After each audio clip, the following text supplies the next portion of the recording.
Good evening, everybody, and welcome to Digital Woodcarver. My name is Laney Shaughnessy, and this evening I am with the owner of Digital Woodcarver, Burl Tichenor. Burl is up at the factory right now. Burl, how's things going? It is going very well. Excited. Jerry, good to see you. Scott, good to see you. I'd love to see the different people come on, do a shout out for us, and so that we can see who's what part of the country is showing up. Up here in Indiana, it was raining literally all day. So I thought I was in Florida, but it cleared up this evening, and it is a nice, beautiful day out here in Indiana. We're busy as ever, but always excited to do these, and we're getting back to our core product tonight. So excited about that. Yes, we are. And you would have been right at home in Florida today, bro, because it rained here as well. So there would have been no difference. But yes, we're going to be talking tonight to everybody that's jumping in and watching us. And for folks that will be watching us after the live event, we're going to be discussing our flagship product, if you will. It's kind of where we started, our DWC2440, our Digital Woodcarver 2440 model, which is a table that is 48 inches long, 30 inches wide, but it has a 24 by 40 inch cutting area. Yeah, bro, that's where we started back in, as a matter of fact, yesterday was 11 years for Digital Woodcarver, and it was an anniversary. So congratulations on that. But yeah, back then, that's when it started. It all started with the 2440. Fun fact. We'll throw in a fun fact here at the very first machine was sold to a gentleman in Florida. So 11 years ago, in this ironic where I'm from Indiana, the very first machine was sold. I couldn't tell you the city. I think it was in the Panhandle. I'd have to look back in records in there, but it was sold to a gentleman in Florida. So well, there you go. So it was it's that kismet, it was meant to be coming. And of course, you and I met in 2014. Circumstances in life brought us together at a woodworking show. And ever since then, we've had a wonderful working relationship and stuff, and love Digital Woodcarver. So happy anniversary. And yeah, it all started with our 2440, ladies and gentlemen. And we're going to be giving you a walkthrough of our unit. We're going to be talking about it. And then we're also going to kind of do a little demo. And for those of you that are new to Digital Woodcarver, with our machines, we use the Vectric CAD/CAM design software. So Vectric VCarve Desktop, VCarve Pro, or Vectric Aspire. And that software is your design software, so you're able to easily create designs, and we're going to carve them. So I'm going to show you a little bit about the Vectric while Burl's getting set up later, and then Burl is going to do a walk around while we carve a little something and just to kind of show it run. But we're going to answer some questions if you have any, so be sure to ask those in the chat, and we're just going to talk about this wonderful unit, and we might even mention some of the accessories and all. I don't think we're going to show any accessories and all, but Burl, do we have for the demo tonight, is it going to be a 3-axis or a 4-axis that's set up out there in the shop today? It is a 3-axis. Okay. We do have a kind of one of our things that lately seem to be selling a lot of it. It has a water-cooled spindle on it. So awesome. For those, customers that are still running the router, they get a chance to look at that, hear it run. But also for new customers, just give you an idea. And we do that a lot. The last show I did with a water-cooled spindle. It's a little quieter. So doing a show, I could let that thing sit there and ran. We ran some 3D relief stuff so people could see that a little bit typical. So yeah, this is a 3-axis. We do have a little bit of different. We talked earlier today, a little bit of a change. We're in the process of maybe changing the look just a little bit. So you guys get a sneak peek. We don't have all the decaling, but maybe in the future we'll do some. We talked about doing maybe a little bit of voting or something on there, the new look of the future. So we'll have to see on that. So, absolutely. Yeah. So for those of you, what Burl is referring to is, in 2021, we're looking at, kind of bringing up the design a little small, minor changes and all. We don't have everything quite done yet, but it's still the same great 2440 we've always worked with, just, that new and modern, kind of give it a fresh face and things. Welcome to everybody. Mark McCollum, sorry. Thanks for saying hi to Burl and I. Now, Burl, with the water cooled spindle, for those that are new and just watching us to get some information, the Digital Wood Carver 2440 comes standard with a Matibo 2¼ horsepower router. That router can use 1/8 inch, 1/4 inch, and 1/2 inch shank router bits, and it's a router, and what Burl is going to be demoing or showing tonight is the water cooled spindle upgrade option. Now, someone has a chance or an opportunity, not a chance, but an opportunity to upgrade to a water cooled spindle either at the time of purchase or down the road. They can add a water cooled spindle if they choose to do so. And one of the benefits, or a couple of benefits, of the water cooled spindle, Burl, is it is quieter, much quieter, and we're going to get to actually hear that a little bit when we're when we're doing the demo and everything, versus what a router sounds like. And also, because it is water cooled, the little bit longer running time. It can handle those extended running times much better without having to kind of cool down over long periods and things like that. So there's a couple of benefits to a water cooled spindle, but it's an option. It's an upgrade option that someone has the opportunity to do so. But the Matibo is a great router, to start off with if someone doesn't, want to. I believe, let's talk price here. Water cooled spindle, for those that are curious, as a upgrade option, when you purchase, we have 2 water cooled spindle options. We have a 1.5 kW water cooled spindle. It's 110 volt, and at the time of purchase of your machine, it's a $550 upgrade. We have a 2.2 kW water cooled spindle, which is a 220. It brings the system from a 110 to a 220 for that spindle. And it is a $675 upgrade at the time of purchase. Now, if it's purchased after the fact to be added on later, it's just $100 more. So it'd be $650 for the 1.5 kW and $775 for the 2.2 kW water cooled spindle. And that's a big jump as far as financially, but there are some major benefits to it, but it's not necessary, right? The Matibo router's just as great, right, bro? It is. And there's 2 things I wanted to point out if you're talking about spindles. Sure. It's brushless. So, your routers, you have to do a little bit of maintenance.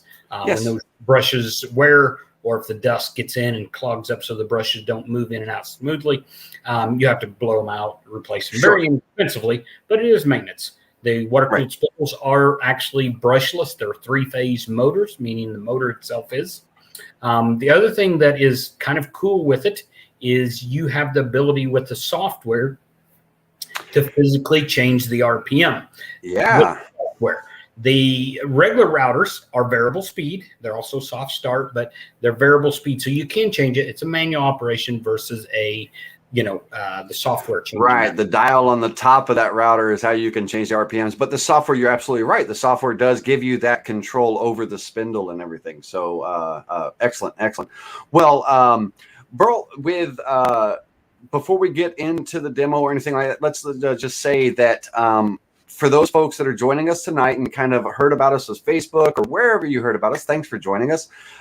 We do currently have specials running on our website at digitalwoodcarver.com.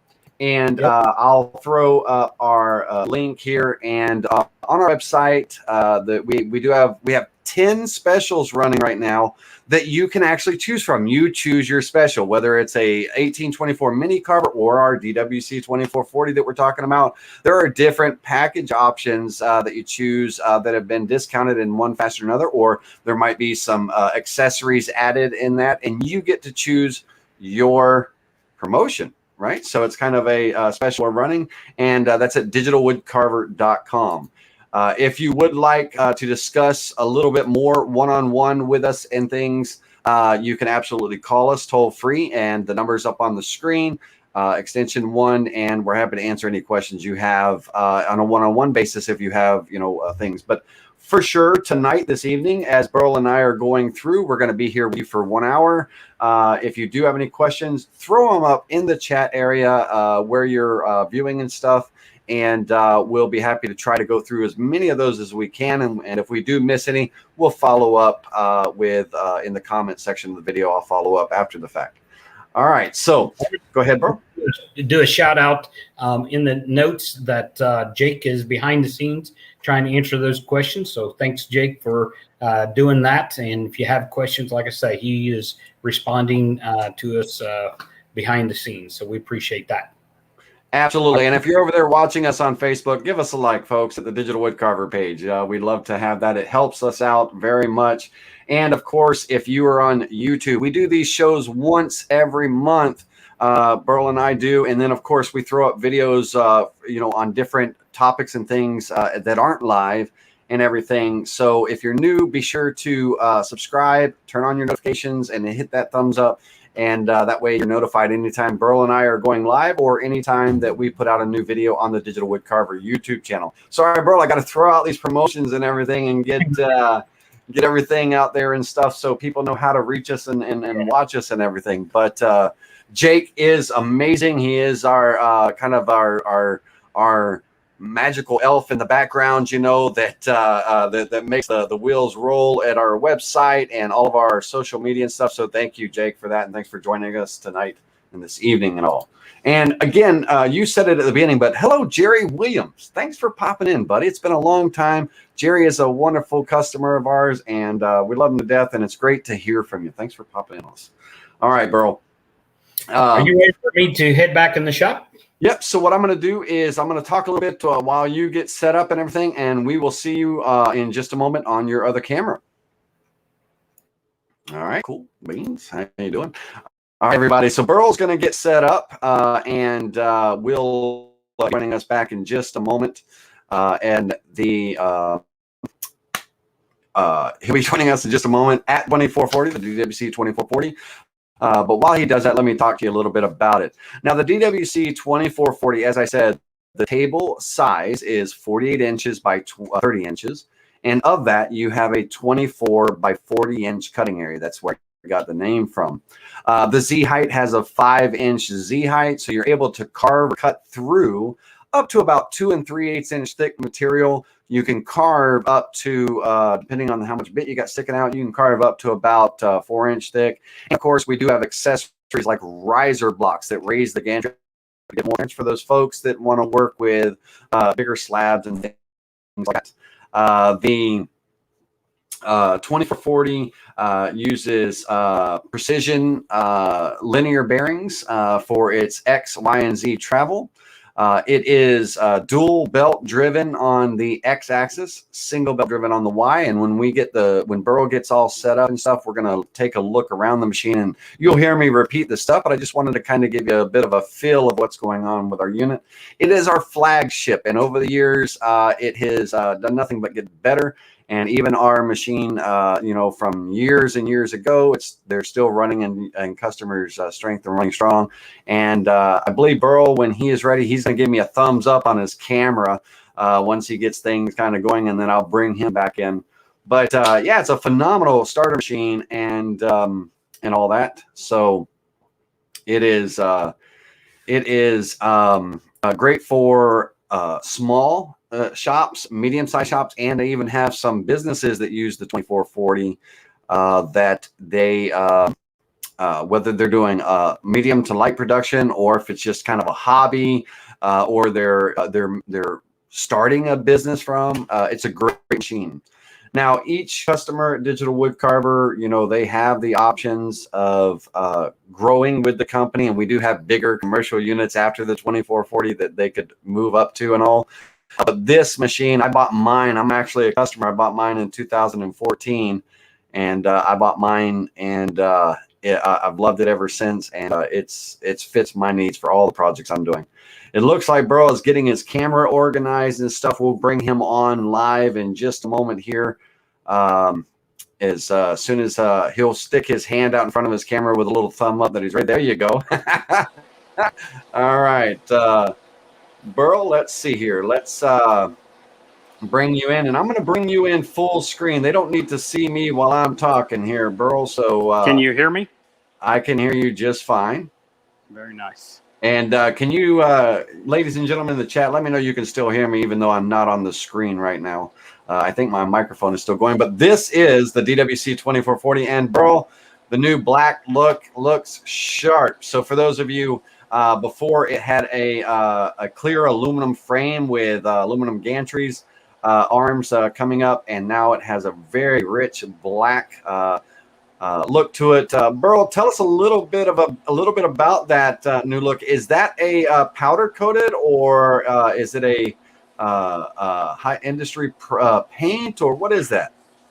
You are correct. The first is it is a powder coat. We have Beautiful a powder coat system down in our manufacturing. We actually just added two. We now have two ovens. We added another one from before.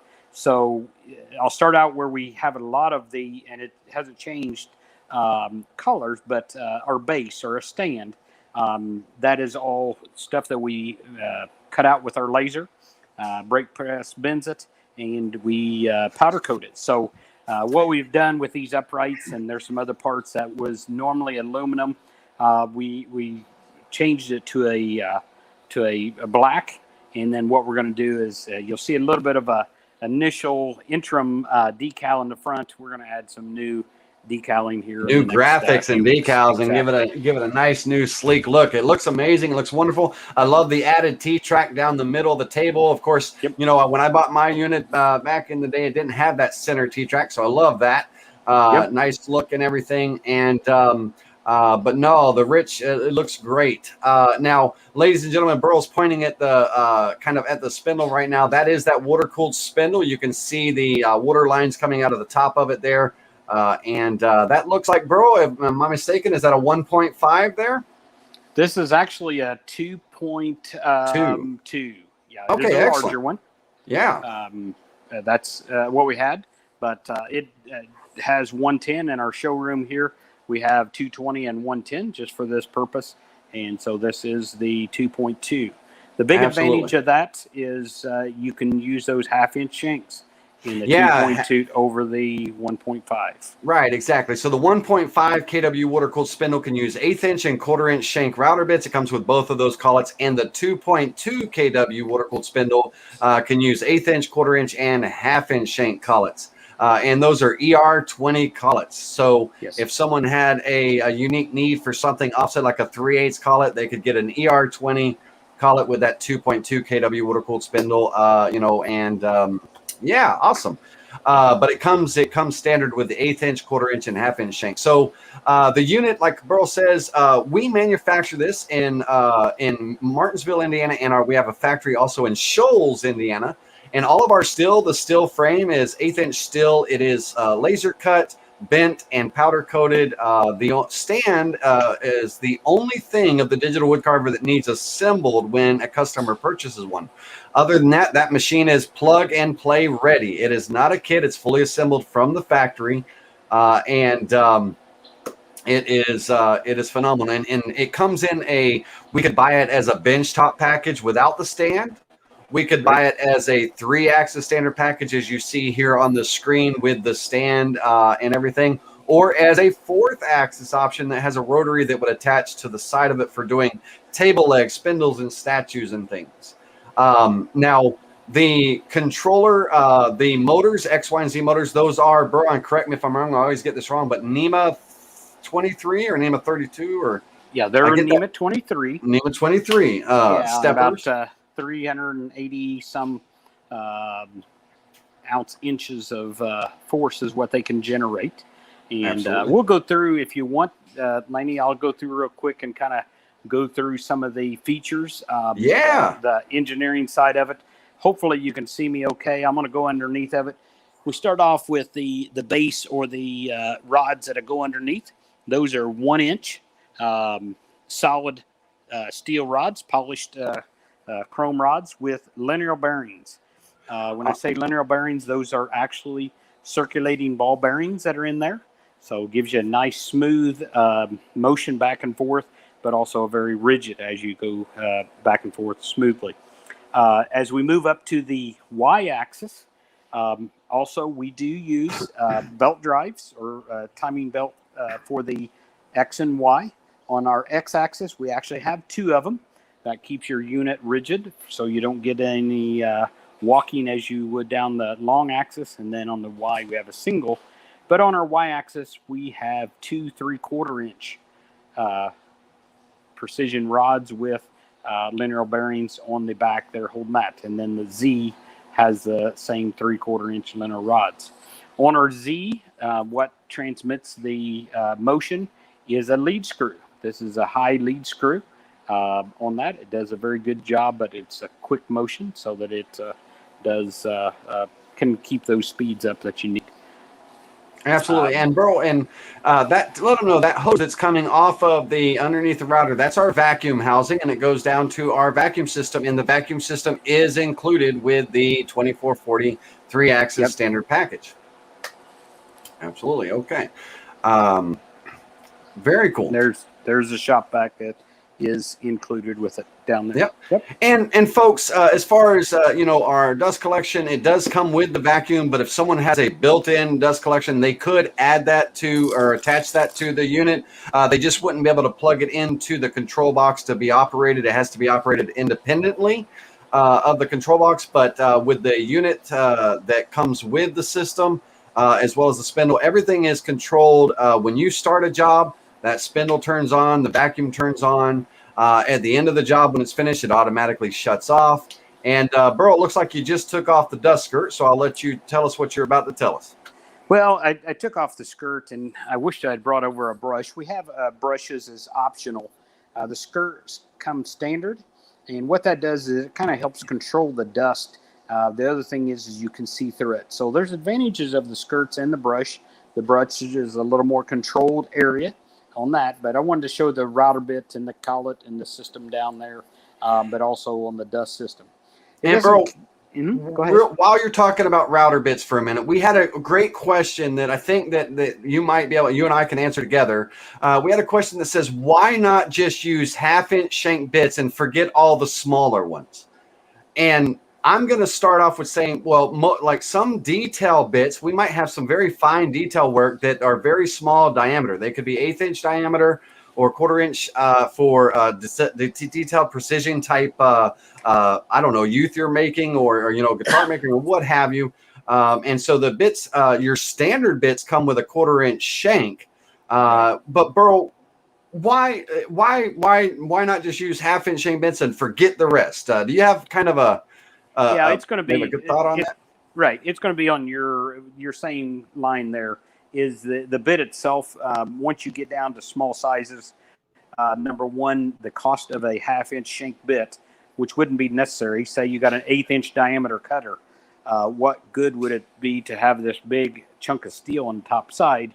Because the bit itself, or the cutting area part of the bit, is only going to be as strong as that is there. So you would be spending a lot more money for that. So manufacturers just don't make, certain bits in larger shank sizes. Right. So yeah, you would. I don't think you would be able to really go out and find a 1/2-inch shank bit with an 1/8-inch diameter end mill on it. It wouldn't be. It really wouldn't. It doesn't look right. It doesn't look practical. But you do find 1/4-inch shank bits with 1/8-inch diameter, and then of course 1/8-inch shank bits and so on and so forth. So, John, thanks for asking that question. It's a great question, and I appreciate you.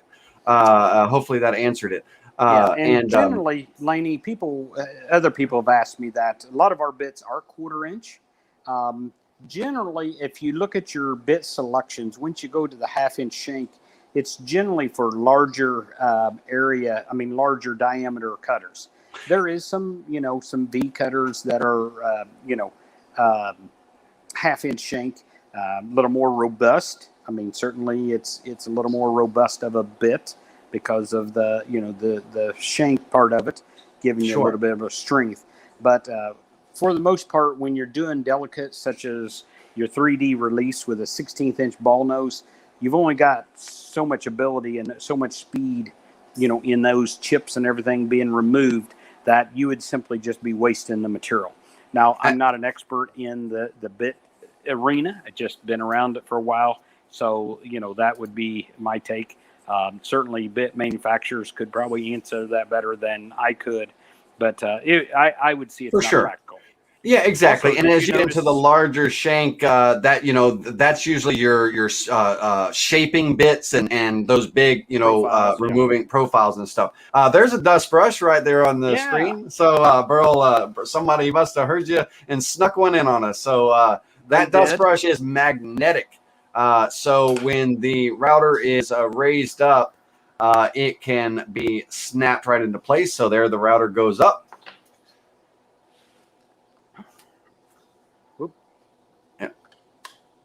And so it just snaps into place for easy removal and everything. And Burl, that looks like our, that was either our 1-inch or our 2-inch dust brush. I believe it's the 2-inch that I'm looking at there. Right in the middle. It's 1.5. Oh, awesome. Excellent. Very good. So guys and girls, the top that Burl is, got and everything there, that magnetic, that is acrylic. It's got 4 magnets that snap right onto our vacuum housing and everything. And those bristles, great because it keeps the it really centralizes the vacuum stream very well. There is some minor, it's not a benefit, it would be the same, but with the dust skirts that come with it, they're clear, right? So you can kind of see through those final dust skirts that we send initially with that. But with them, we may not get the rigidity of those brushes for that sweeping action of the dust and everything. So the brushes are awesome. I love that we have those and all. And the other Burl's thing is trying to do that one-handed, and that's amazing. I think he's the plastic is also a little more flexible. If you try pushing too hard on the brush, with a short bit, collapsing the brush can restrict your movement. It can restrict exactly and all. Now, folks, the top of the digital wood carver, that is a high impact melamine coated tabletop with integrated aluminum T-tracks. Those are 1/4-20 aluminum T-tracks. I call them 1/4-20 because they use 1/4-inch T-bolts or hex head bolts or nuts. So 1/4-20 can slide right in there. The 2 wooden clamps that you see that Burl's got a kind of a close-up on, those come with the unit. And we use wooden clamps for a reason. It is for those that might get a little bit too close to their clamps when they're carving and everything. It's going to be a lot less abrasive on the router bit if the router bit runs into that wooden clamp versus a metal clamp and things. They do very fine. They've got a wedge shape to them, so when they're nice and tight, you can see that he only has 2 on one on each end, and that when you tighten them down, that spring action creates that nice hold down force to them, that's phenomenal. Now, really quick, Burl, the size of our brushes, the Digital Wood Carver 2440, we have a 1-inch brush still, or is it 1.5 now? No, we do a 1, 1.5, and a 2-inch. 1, 1.5, and a 2-inch. And we do have a little package where you can get the 1-inch and the 2-inch as a kit. The 1.5, I think that was the twin brother or whatever that got left out of that package. So, but we might look at revamping and adding another package to our website where you can get the 3-piece kit if you chose so. Laney, when you were saying that, I was just wondering, we probably ought to check our store. Yes. On the 1.5 inch. I know we've made it and we sell quite a few of them, but we need to verify our store has all those options and stuff. We do because for the 2440, I've got the 1-inch and the 2-inch, but on the mini carver, I got the 1.5 and 2. So I got to add that in. So we'll take care of that tonight, ladies and gentlemen, and you'll have that on there. digitalwoodcarver.com. But the unit looks great. And Burl, if that unit is running right now, not doing a carve, but is there a way, if you've got everything hooked up with your computer, can you turn on that spindle so folks can get a listen? Yep. Let me turn off the vacuum because that will be the loudest part. So give me a second to flip that off. Switch. Sure. Yep. And then we will turn it on. Yeah, so down underneath the table is the water reservoir. There's a tank in there. And I'm going to be quiet here for a minute so you folks can.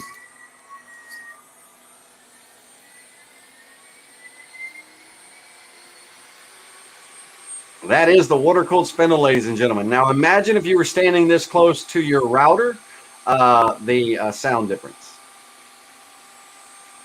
Amazing.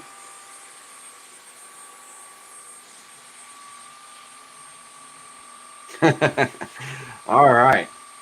Thank you, Burl, for that. I appreciate that. But yes, the water-cooled spindle, because it is brushless and it's a little bit more industrial built, it sounds like a little jet engine when it's taken off, but it's just got that nice hum to it. You can have conversations around the unit, and it's amazing. Now, of course, when it's carving, it's a different story. You'll see here in a little bit when we run a little something. When it's carving, you're going to hear the bit cutting into the wood, right? And that sound will vary depending on the type of material we're cutting. Now, Burl, if you can still hear me, you kind of froze up a little bit. So let's go ahead and split screen that and bring me back on. Burl will get his camera back in just a second. We kind of it locked up, and he is you got to give him credit. Now he's on a gimbal.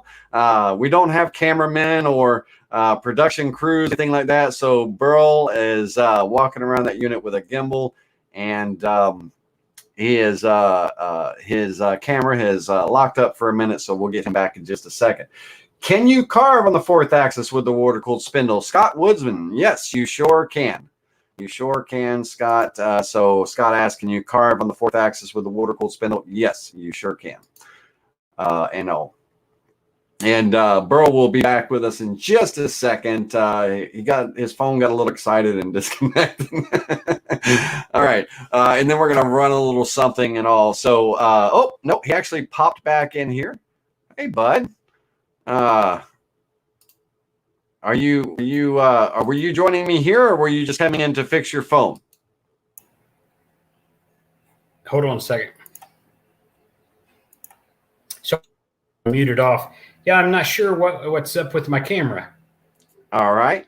Well, we'll get back to it as soon as, yeah, we'll have Burl work on it. But no, Burl, that water-cooled spindle, I think the camera got so excited how quiet that spindle was, and it just went into shock. No, it's great. And I love the new look, Burl. I haven't actually got to see one up close and personal since we started making the cosmetic changes and everything to it. And understand, folks, we have made some cosmetic changes, and we're not quite finished. Got to get the graphics and everything and all that laid out and stuff. But as far as the 2440, Burl, no major changes now, because it's our machine that we've always worked with and stuff. And when it's broke, don't fix it. It's a phenomenal piece of equipment. And again, hobby, light production, small business. It's a great business starter, and all around a good unit. And so I'm going to go ahead and let's go solo. Burl, we'll still be able to hear you in the background, so don't say anything mean about me. When you get that camera back up and running or what have you, we'll work on that. But any other questions, folks, that you may have? Now is the time. It's a great time to ask any questions you'd like to about Digital Wood Carver or about our CNCs. And while I'm waiting for those questions, let me tell you just a little bit about Digital Wood Carver. We are located in Martinsville, Indiana. We have a factory also in Shoals, Indiana. And between those two factories are where the Digital Wood Carver units get manufactured. Most of our manufacturing is in-house. Our frames are laser cut and bent and powder coated, as we said a moment ago. Our units are built and assembled from scratch there for our mini carver and our 2440. We do have a commercial line of units, our 4x4 and our 4x8. The carcasses and everything of those are imported in, and they're rebranded and touched up with our components, our controller software, and all of that stuff for our commercial line units. Our facilities are huge and we're growing and all, but we're not that big yet to be able to make those big monster commercial line units like our 4x4 and our 4x8. When Burl started 11 years ago yesterday, he started with humble beginnings in his basement. And we've grown, and we have a wonderful crew of employees now that do our building, and it's great. It's great. I consider Digital Wood Carver a business-owned company, even though we have outside staff, right? It's always family, not a business. What I say, a family business is what I'm trying to say. A family business. And Burl, shake your head or give me a thumbs up if you want to come back on the screen and everything and all that wonderful stuff while I'm kind of giving a little bit of background. And let's, what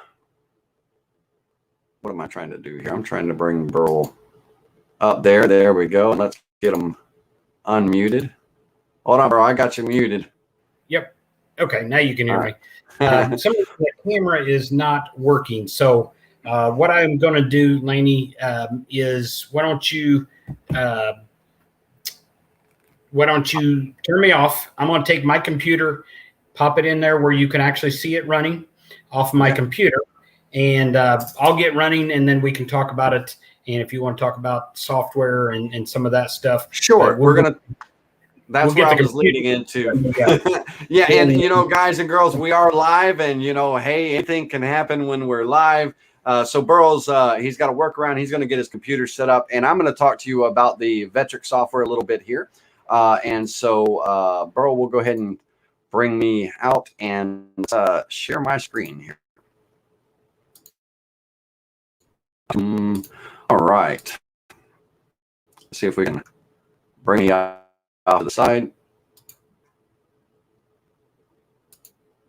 All right. As I said, we use the Vectric software, Vectric VCarve Desktop, Vectric VCarve Pro, or Vectric Aspire. And we have, with the units, the digital wood carver 2440 that we're discussing tonight, the standard software is usually the Vectric VCarve Pro. And that's what I have on the screen here. The software is very user-friendly and intuitive. When you come in, you can create a new project within the software. And basically, this is where you're telling the software how big your material is and what size your job is. So I'm going to just throw in here 16 inches by, let's go, 7 1/4, a typical 1 by 8 by 3/4 inches. And I'm going to click OK here. And we'll let that. There we go. And so now we have a working area in the software that we can start creating our design. So I'm going to go ahead and we're going to make a simple welcome sign. I'm going to grab a rectangle here and throw a rectangle on the board. And I'm going to take and offset that rectangle inward about, let's say, 3/4 of an inch. I want a nice little 3/4 inch border around the edges. And then I want to put them decorative edges on there. So in my tool, I want to go with an internal radius, and let's go with a nice 3/4 inch internal radius. That'll give us a nice little decorative border and all. Very user-friendly, very intuitive software. We got some text that we can type in here. We're going to make a welcome home sign. So any font that is installed on your computer, you can use. And of course, there's places online such as dafont.com and all where we can download some cool creative fonts to use with the software. And so for my font, I'm going to go with a 1 inch tall font, and I'm going to type in the word welcome, and I'll go all capitals here. And let's go ahead and align that to the center of the material. And then I'm going to just click on it and size it up to where it fits.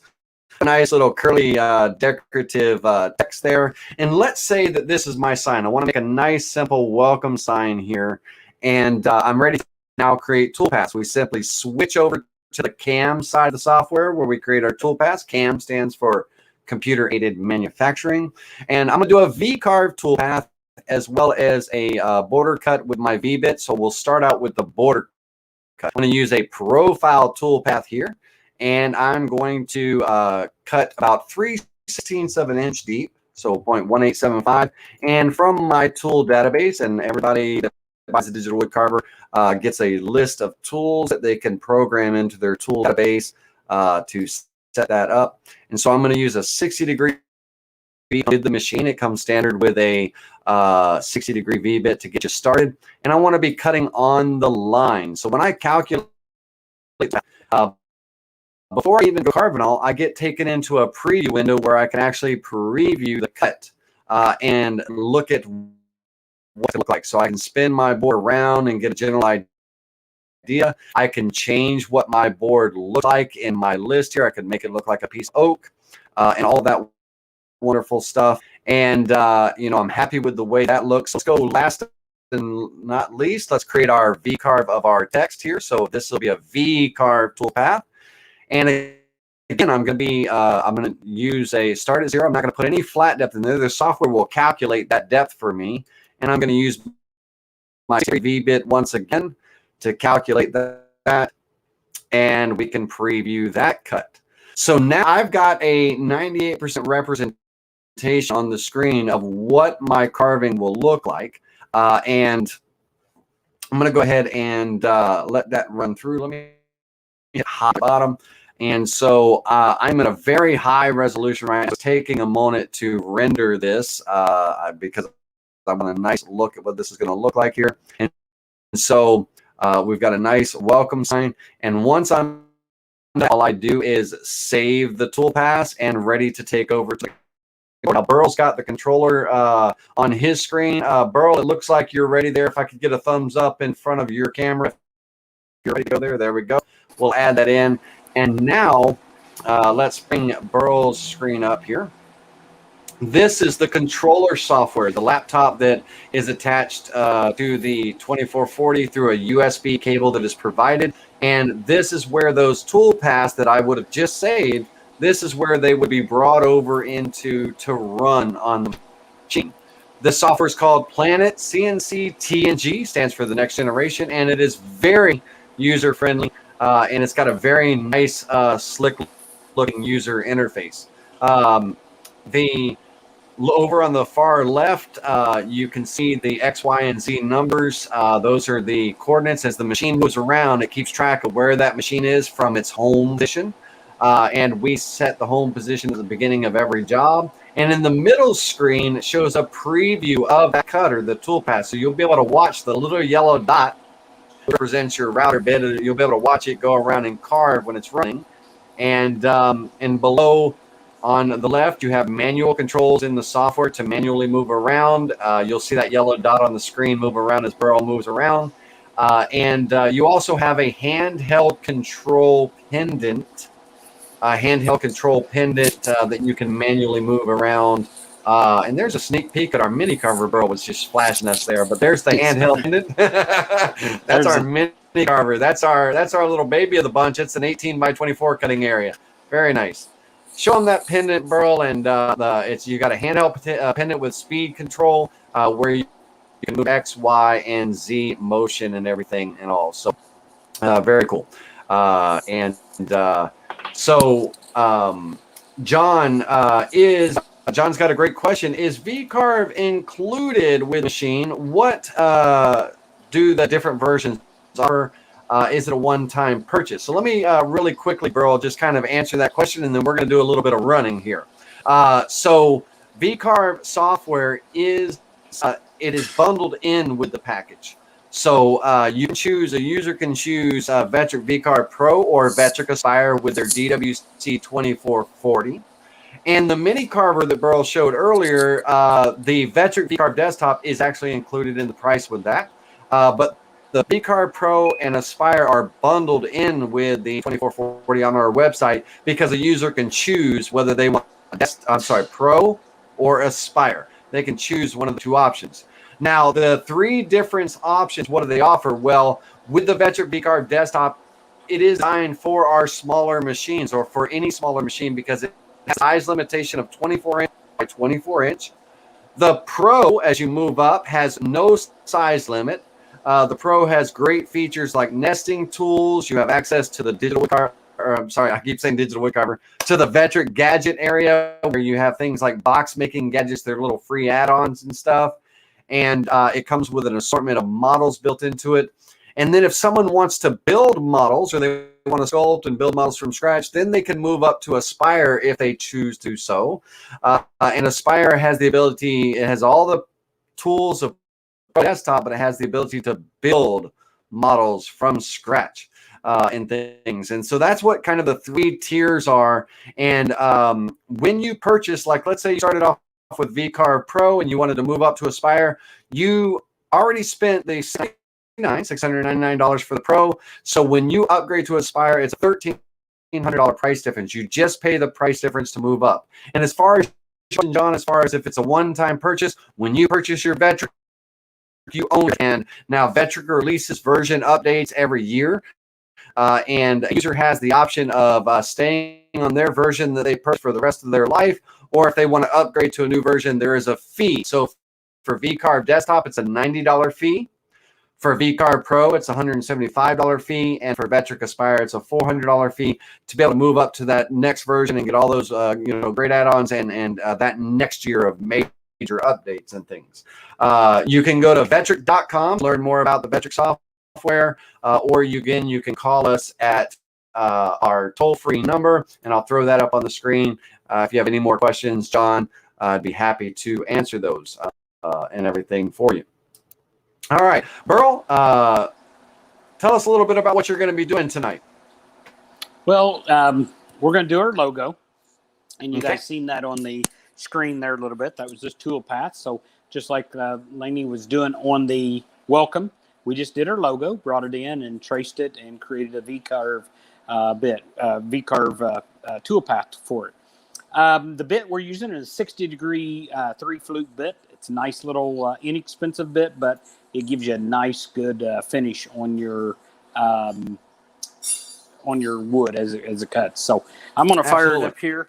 Hey, Burl, really quick before you fire it up, because we're going to be running on our last 5 minutes. We got Marvin from Purdue University, the makerspace over there. I got to work with Marvin today, and they own one of our digital wood carvers. And their question is, when you're designing, how do you know what bit or tool to use?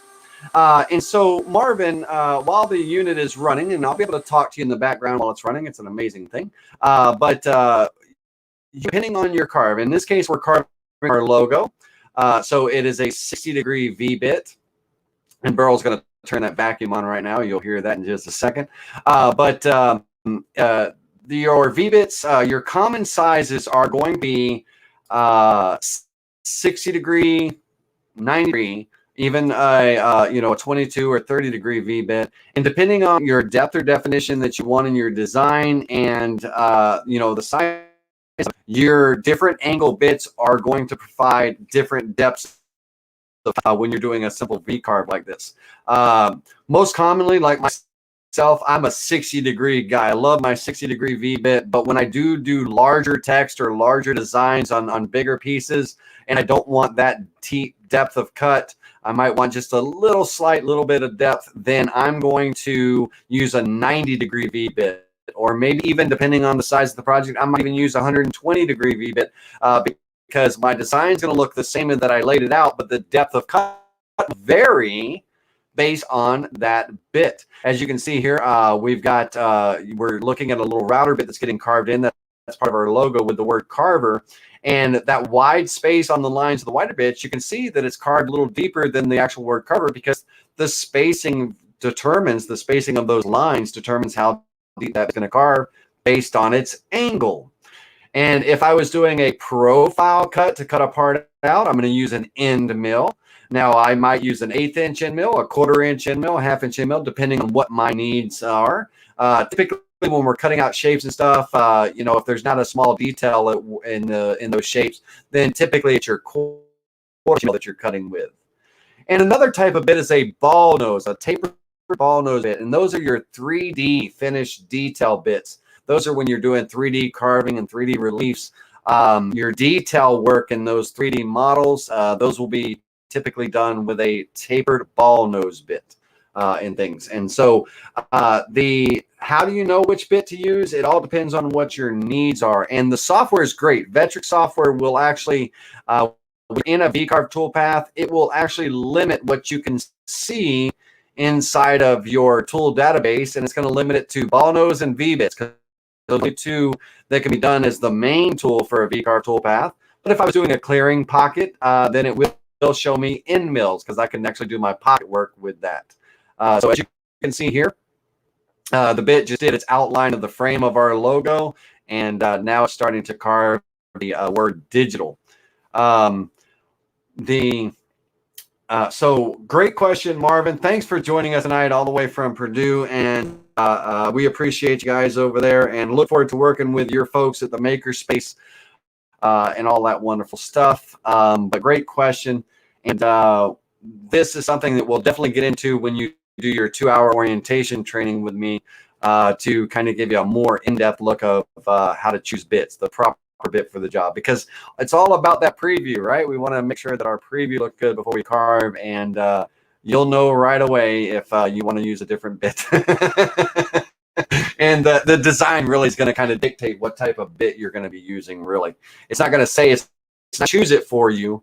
It's not going to pick it for you, but it really, there's certain bits that you wouldn't use. If I was doing this V-carve bit, I wouldn't use a 22-degree V-bit in this case because it would carve much deeper in carving that Burl's doing in that slab, and I don't really need that type of depth. I need a nice looking V-carve with some good depth to it, but not a whole lot of depth. So the 60 is ideal. It's a good bit for this size project that he's working on.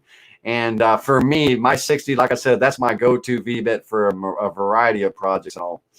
Burl, if you could, I know you got things mute over there on the microphone, but I'm going to, if you don't mind, I'm going to unmute your mic so they can hear it carve.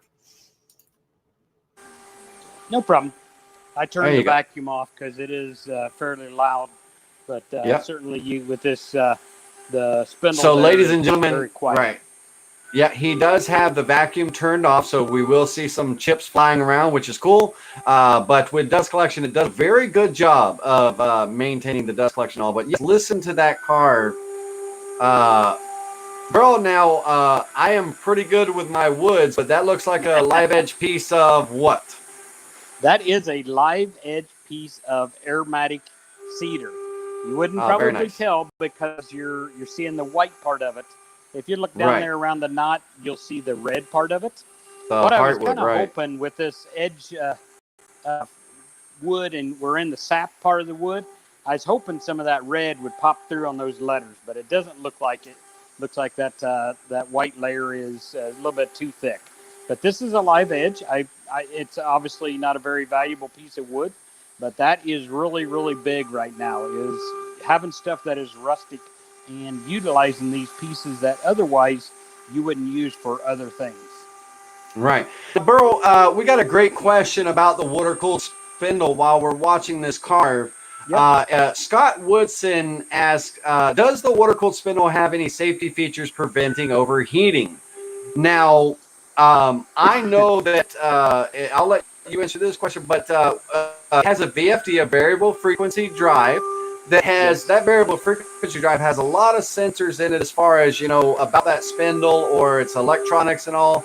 Is there any kind of thing like that as far as overheating? I don't think so, or I don't know personally. That's one question I have to do for you.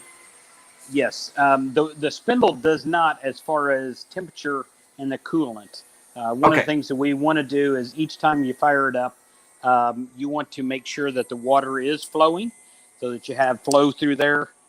It actually shut off there, so I'm going to move it out of the way here. Yeah, move it out of the way and we have to see. But yes. So as long as the water's flowing, Scott, that's going to help pull that heat away from the spindle. And so you want to make sure when you start up your machine, the water pump will start flowing automatically as soon as you power up. And there's our logo there. Very nice. Nice clean carve there, Burl. That was our white side 1541 60-degree V-bit, right? It is. That is 3 flutes. I love that little bit. If your wood is dry and sharp, you should be getting. There's a little bit of little specks in the bottom, arrows, a little X-Acto knife, but literally very little work that you would have to do to that. It would have looked very cool if the red would have popped out, but the heartwood. But you try for those unique things, and that's why you get another piece and maybe go a little bit deeper, or hopefully it's a little bit closer to the edge. But yeah, that's right. Run it through a planer a little bit and retry again. Exactly. But to go back to Scott, so Scott, as long as the water's flowing and everything, that's going to help keep the water cool. Keep the machine cool. Now, Burl, down here in Florida at my shop, my operating when my machine is running, I mean, when it's running full force with my water-cooled spindle, my operating temperatures are about 98 degrees. And that's in Florida. Now, you have to understand that I have a metal shop, metal building. And it's got a little window air conditioner, but there's no insulation and all. So, your temperatures, your environmental temperatures play a role.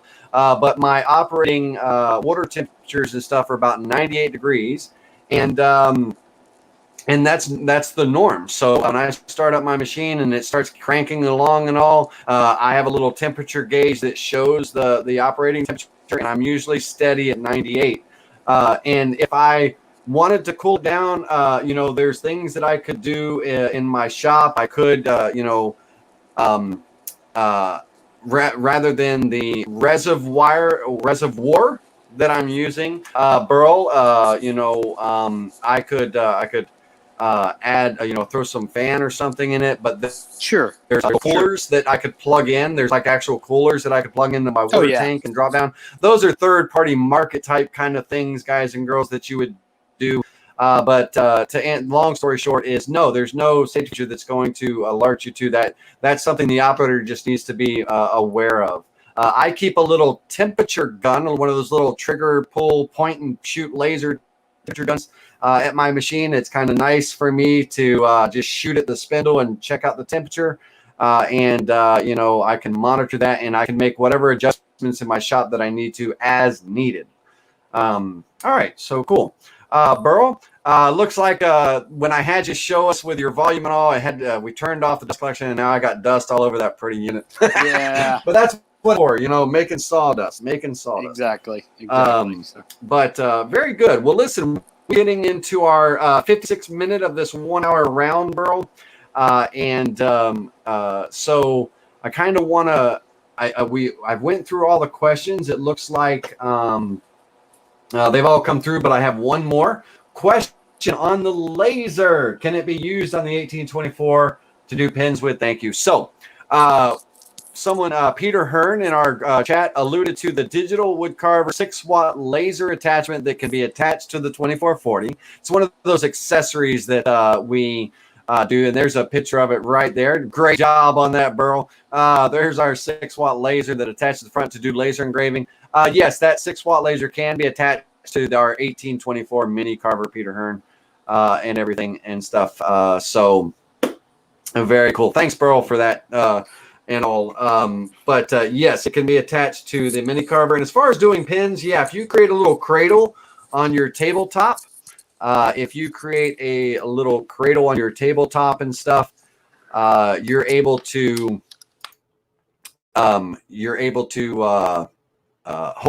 put that pin in that holder and do you can engrave on the pin and stuff. You can also use the laser with the 4th axis, the rotary axis.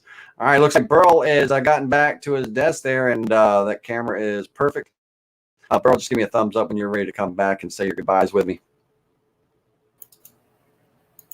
Okay, there we go. All right. Well, Burl, we had someone ask about the laser, so I was answering that question. You probably heard and stuff, and it is something that could be attached to our 2440 or our mini carver, and it is great for doing little detail work and as well as bigger work. But someone followed up with a question on the laser, said, how long does it last? Now I'm going to say there's quite a few 100 or 1,000 hours in that little diode, but it will vary, right, depending on use. Is that a true statement? It'll vary. It is. Lasers have a life, and that's based, upon how much power and how much they do. Theoretically, they last forever, but over a period of time. And I'm not a laser expert, but they generally give you. I've seen Jerry there. I remember the first time he picked up there, over 2,000 hours. Thanks. That's awesome, Jerry. Yeah, lasers do have, whether it's a CO2, those will generally start losing the charge in them. Diode lasers are made up a little bit different, so they do say there's a life. Unfortunately, they're not as exact science as the CO2, where it's actually using up the gases that are in there. Exactly. And Burl, I wanted to kind of end with this last question. And Steven, sorry it took you so long to wait for the answer. He asked it much earlier. But he asked the question, so how many have been sold and how many are still in use? Well, I have not heard. I'm assuming every unit we sold is still in use in one form or fashion, unless the person's got it sitting in their garage or something. but I've never heard of a digital wood carver kind of being down and sitting on a curb somewhere like that. So I'm going to assume all of them are still in use. And bro, the last time I looked back and all, we were over like 30, we were around 3,500 customers, but we've been growing and growing and growing. We don't have an actual number that we can throw out to you, but I don't have a count anymore. I've lost count. And honestly, I don't know. Like you say, we were in the 2,000 to 3,000 range when we kind of last count, and 11 years. I'm sure we're up in that range. We still are selling them and consistent today, as we always are. Sales are doing well. I will say during the summer months, if you are interested in a digital wood carver, we generally are a little more caught up. People are out and about versus in the wood shop, so can get you a little bit quicker lead times on those. We're still probably 1 to 2 weeks is generally what we are now. We try to keep it at that, but unfortunately during the winter times, busy times, holiday, people are wanting to get them, make projects and stuff. We're generally creep up to that 3 to 4 week lead time on that. Absolutely. And but once again, ladies and gentlemen, check us out at digitalwoodcarver.com, and you'll be able to see our sales promotion going on right now with the 2440. We are running 10 different promotions. You can pick the one that best fits you. And again, if you wanted to talk one-on-one with myself and all, you can call us 833-392-2621 extension 1. I'm happy to answer any questions. Don't call while we're doing a live event because I won't be able to answer the phone. But anytime after that, you can call. That phone line is open for 24 hours a day, Monday through Saturday. I would answer and all. Now Burl is he's got so many of the guys and all to run up there. The office hours in person are around 8 to 5:30, 8 to 6, 7:30 to 5:30, somewhere around there. But our customers have access to us 24 hours around the clock. Monday through Saturday. Sunday's our day of rest to get ready for the next week. But call us, ask your questions, and if you're interested in a unit, we'd love to work with you and join the Digital Wood Carver family. Now, Burl, we did go 1 minute over, so let's go ahead and start saying our goodbyes. I will let you lead off if you don't mind. Yeah, I don't mind at all. I appreciate everybody coming out tonight. Wherever your weather is, if it's rainy or sunny, you took a little bit of time out to join us. Appreciate it. If it wasn't for our customers, obviously we wouldn't be in business. Want to do a shout out to Laney as always. He's a phenomenal host and have been with the company. He does a phenomenal job of taking care of customers. If you do call and he doesn't pick up or is busy on the other line, you're liable to get a hold of me. I'm the backup person when it comes to that. And either one of us will take care of your sales questions or service questions. He does a phenomenal job with that. And a lot of our customers have given that feedback too. And want to point that out. If you're interested in buying a machine, we take care of you after the sale. We're not perfect. Things do happen, but we try our best, and we try our best to get our customers where they're cutting. That's the whole purpose is they want to make projects and make things like that. But we've got an exciting one. Can I talk a little bit about next month? Yeah. Yeah. Guys, keep a watch for next month. Really, really exciting. I'm excited. We got a couple of people that do this for a living, full-time shops. So we're trying to do all the logistics of working that all out, but I'm excited. We're going to be out of our offices. We're going to try. Yes. On site. Like tonight, our camera crashed. So we're going to be field reporters, Burl. We're going to be field reporters. Exactly. So Burl and I are going to, Burl's got a gentleman up in the Indiana area that he is going to go to his storefront, our customer that runs their digital wood carvers. He's going to go to his storefront. And down here in Florida, I'm going to go to one of our customers that has a storefront in South Florida. They do beautiful carvings with their digital wood carvers and sell them in their stores. And we actually, Burl and I are going to visit those stores, and we're going to do a live event from there next month. So at the end of the month, it's usually Burl. This was a little bit different. We pushed it back a week for this, but usually it's the last Wednesday of the month. So keep an eye out for that. You'll see postings all over Facebook and stuff. So I am looking forward to that, bro. It's going to be exciting. And so are the guys. Joe Albrecht that owns the store down here, he's looking forward to it. I know. Oh, gosh. Hold on. Don't mention it because we haven't asked him yet, Laney. Oh, okay. So, all right. Well, I know he will because he does some amazing things for us. Now, last question, John Turk. We're gonna wrap up with this. John, one of our customers reached out to me today and said that he told you about Digital Wood Carver and that you were going to request access to our Digital Wood Carver owners group on Facebook. I told him, let me know your name so that I could see when you requested to join and I would accept you in. The Digital Wood Carver owners group is on Facebook, ladies and gentlemen. It is a private group just for owners. It's where owners share information with each other, collaborate, share project files and things like that. It's typically not open to the public, but open houses, meaning that we allow the public to come in, ask questions, look around, talk with the customers in the chat areas of the discussions in the group and everything. And we do have an open house coming up. Check out our Facebook page at Digital Wood Carver for that announcement when we're going to do that open house coming up here very shortly. And so it'll be open to the public that want to join the group to ask questions, talk with our customers and stuff. But John, yes, if you'll go to our Facebook group, Digital Wood Carver on Facebook, and you click on the button, I'm going to give you special permission because I know you were to us by one of our customers and you're interested in one of our units. So yes, you will have access to the forum. And for everybody else, let's go ahead and keep an eye on our open house. Yeah, I was just going to say that's going to be they'll get in for a short period.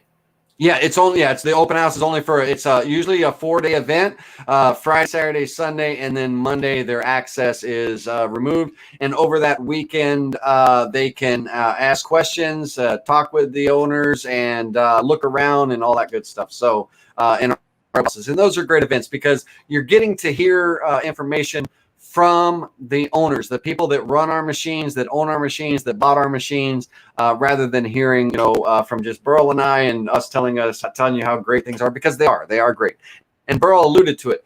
2-hour orientation training on how to use your software machine when you get started. You get a free 2-hour orientation training Monday through Saturday, 6 days a week, 24 hours a day. You have access via phone, text message, or email for customer support and service. Every Tuesday night on our channel Spindle TV, our sister channel Spindle TV, we teach live free design classes to the customers and the Vectric users. And we also have subscription options for one-on-one training. So there's a lot of support around a Digital Wood Carver owner. Join the family. We'd love to have you. Thanks for joining us tonight. Burl, thank you for taking time out of your evening and joining us. And you folks have a wonderful evening.